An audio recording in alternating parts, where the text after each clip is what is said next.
اور مینلی 7 کتابیں ہیں تاریخ کی اہل سنت کی اتھینٹک اسناد کے ساتھ، جن سے انہوں نے یہ سارے واقعات لے کر اس کو ایک انٹلیکچوئل ترتیب کے ساتھ نقل کیا، اور جہاں جہاں اس کانٹیکسٹ میں احادیث آئیں انہوں نے الحمدللہ احادیث کی کتابوں کے بھی حوالے دیے، اور اس میں جو کمی تھی وہ الحمدللہ میں نے پوری کر دی، وہ میں آگے بتا دیتا ہوں۔ اور وہ 7 کتابیں کون سی ہیں وہ آپ سن لیجئے، چونکہ عربی زبان کے اندر لکھی گئی ہیں، مولوی اس کا ترجمہ ہی نہیں تھے ہونے دیتے، ابھی بھی بہت کم کتابوں کا ان میں سے ترجمہ ہوا ہے، ورنہ مولویوں کے پول کھل جائیں گے، یہ روٹی والا چکر ختم ہو جائے گا۔ تو پہلی اسلام کی تاریخ جو اہل سنت میں امام ابن جریر الطبری رحمت اللہ علیہ المتوفى 310 ہجری، ہمارے اسلاف میں سے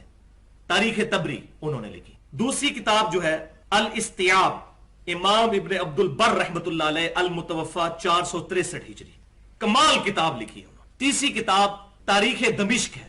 ابن عساکر رحمت اللہ علیہ المتوفى 571 ہجری ان کی۔ چوتھی کتاب اسد الغابہ امام ابن اسیر رحمت اللہ علیہ المتوفى 630 ہجری، یہ ان کی کتاب۔ پانچویں کتاب ہے تاریخ ابن کثیر البدایہ والنہایہ، بڑی مشہور کتاب، حافظ ابن کثیر رحمت اللہ علیہ المتوفى 774 ہجری۔ اور چھٹی کتاب تاریخ ابن خلدون امام ابن خلدون رحمت اللہ علیہ المتوفى 808 ہجری۔ اور ساتویں کتاب الاصابہ ہے۔ دیکھیں جی، جو تاریخ ہے نا جی، اس میں تو جھوٹ سچ سب کچھ مکس ہے، ٹھیک ہے نا جی۔ طبقات ابن سعد ہو یا تاریخ ابن کثیر ہو یا تاریخ ابن جریر ہو امام طبری کی، یا تاریخ ابن خلدون ہو یا تاریخ دمشق ہو ابن عساکر کی، اب اس میں یعنی جھوٹ سچ سب کچھ لکھ دیا گیا ہے، سندیں بیان کر دی گئی ہیں، صحیح ضعیف کے فیصلے کو نہیں لگے ہوئے، تو اس لیے ان کی اتھینٹسٹی ایز سچ کوئی نہیں رہتی۔ آپ ان کی یعنی کس طرح یعنی اس میں جھوٹ اور سچ میں جو ملاوٹ ہے وہ کس طریقے سے ادا کر سکتے ہیں، آپ نہیں کر سکتے۔ تو آپ نے دیکھا اور سنا، ہم آپ کو دکھا رہے ہیں انجینئر مرزا کی کلا بازیاں، کہ میں آپ کو وہ کتابیں بتاتا ہوں جو اتھینٹک ہیں، اور ان میں جو کمی رہ گئی تھی وہ میں نے پوری کر لی ہے۔ ہم نے آپ کو پورا کلپ دکھایا، پہلی کتاب، دوسری، تیسری، ساری کتابیں اس نے بتائیں، البدایہ اور الاصابہ، حالانکہ عربی جاننے والا اس طرح کی غلطی نہیں کرتا، البدایہ والنہایہ، الاصابہ، یہ الفاظ ہے۔ جس بندے کو صحیح کتاب کا نام لینا نہیں آتا، وہ عوام کو یہ بتا رہا ہے کہ میں بہت بڑا پڑھا لکھا ہوں اور میں بڑا ریسرچر ہوں۔ ہم آپ کو دکھا رہے ہیں اس کی کلا بازیاں۔ پہلے کہا کہ اتھینٹک کتابیں، بعد میں کہا نہیں، اس طرح ان میں کوئی ایسی چیزیں اتھینٹک نہیں ہوتی، اس میں موضوعی روایات ہوتی ہیں، مطلب اس طرح خود آپ نے دیکھا جناب، اسے کلا بازی کہتے ہیں کہ پہلے کیا کہا اور بعد میں کیا کہا۔ ہم آپ کو پورا کلپ اس کا دکھاتے ہیں کہ اپنے آپ کو جھوٹا کیسے کرتا ہے۔ جب ان کو جواب نہیں بن پاتا، ان کو یا ان کے جو فالوورز ہیں، تو صرف یہ بات ڈنڈورا پیٹتے ہیں، جناب یہ ہمارے کلپ کاٹ کاٹ کے دکھاتے ہیں۔ بھائی آپ نے دیکھا، ہر بات کو آپ نے سمجھا، کس طرح اس نے بات کی، علماء پر کیچڑ بھی اچھالا جناب، مولوی ترجمہ نہیں ہونے دیتے، حالانکہ اب بھی جتنے ترجمے علماء نے کیے ہیں، یہ جو اندر بغض ہوتا ہے وہ اس کا باہر نکل رہا ہوتا ہے، تو اپنے آپ کو جھوٹا کرتا ہے۔ میرے خلاف اس نے ویڈیو بنائی، اس میں یہ کہا جناب کہ میں کوئی اپنے جو ہے وہ زبان سے گناہ کا کلمہ نہیں نکالتا، اور پھر ہم نے آپ کو دکھایا کئی ویڈیوز میں کہ امام قدوری رحمۃ اللہ علیہ کے بارے میں کس طرح کی زبان استعمال کر رہا ہے، اور امام احمد بن حنبل رحمۃ اللہ علیہ کے بارے میں اس نے کس طرح کی زبان استعمال کی ہے، تو وہ گناہ کے کام نہیں ہیں۔ ان کو جو ہم نے آپ ویڈیو میں دکھایا وہ الفاظ دہرانا بھی مناسب نہیں سمجھتے جو اس نے امام قدوری رحمۃ اللہ علیہ کے بارے میں الفاظ استعمال کیے ہیں۔ اور پچھلے دنوں بھی ہم نے ایک ویڈیو بنائی تھی جس میں اس نے امام احمد بن حنبل رحمۃ اللہ علیہ کے بارے میں بہت سخت زبان استعمال کی، تو اس میں وہ کہتا ہے کہ جناب عالی پاکستان، انڈیا اور بنگلہ دیش میں بس یہ ان کے پاس جذبات ہے، جذباتی بات ہیں، اور علم کوئی نہیں ہے، رتی برابر بھی علم نہیں ہے۔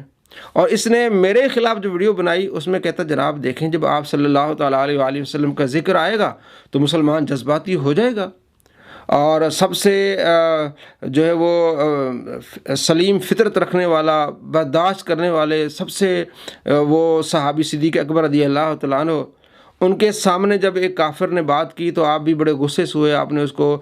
غصے سے جواب دیا، بخاری میں روایت ہے۔ تو جناب علی اس وقت آپ کہتے ہیں جناب جب آپ صلی اللہ تعالیٰ علیہ وآلہ وسلم کا ذکر خیر ہوگا تو جذبات تو آئے گا، جذبات میں بات تو ہوگی، لیکن جب علماء بات کرتے جذبات سے یا اپنے عوام جذبات سے بات کرتے، یہ جذباتی کام کر رہے ہیں، ان کے پاس کوئی علم نہیں ہے۔ بھائی آپ کا کوئی ایک موقف تو ہونا چاہیے۔ ایک طرف آپ کہتے ہیں کہ آپ صلی اللہ تعالیٰ علیہ وآلہ وسلم کے جب ذکر خیر ہوگا، آپ صلی اللہ تعالیٰ علیہ وآلہ وسلم سے محبت کا اظہار کیا جائے گا تو بندے کو جذبہ آئے گا، اور دوسری طرف آپ کہتے ہیں جناب جو جذباتی لوگ ہیں ان کے پاس علم رتی برابر نہیں ہے۔ تو اس طرح ہم آپ کو ان کی کلا بازیاں دکھا رہے ہیں۔ آپ کو بتانا مقصود یہ ہے کہ جناب علی اس میں کوئی علم نہیں ہے، یہ کاپی پیسٹ کرتا ہے، یہ اس وقت کورا جاہل ہے۔ کئی ویڈیوز میں ہم نے آپ کو دکھایا، سامنے کتاب ہے جناب، میرے پاس اگر کتاب ہوتی تو میں آپ کو حدیث دکھاتا ہوں۔ سامنے کتاب ترمذی رکھی ہوئی ہے آپ کے پاس، چونکہ وہ عربی ہے نا، اور ابھی بھی آپ نے دیکھا البدایہ، اب کتاب کا نام ایک بندے کو لینا نہیں آ رہا، البدایہ نہیں ہوتا البدایہ ہوتا ہے، الاصابہ اس نے کہا، الاصابہ نہیں ہوتا الاصابہ ہوتا ہے۔ تو اس طرح کے لوگ جب دین میں اپنی چیزیں ڈالیں گے اور لوگوں کو اس طرح کی باتیں بتائیں گے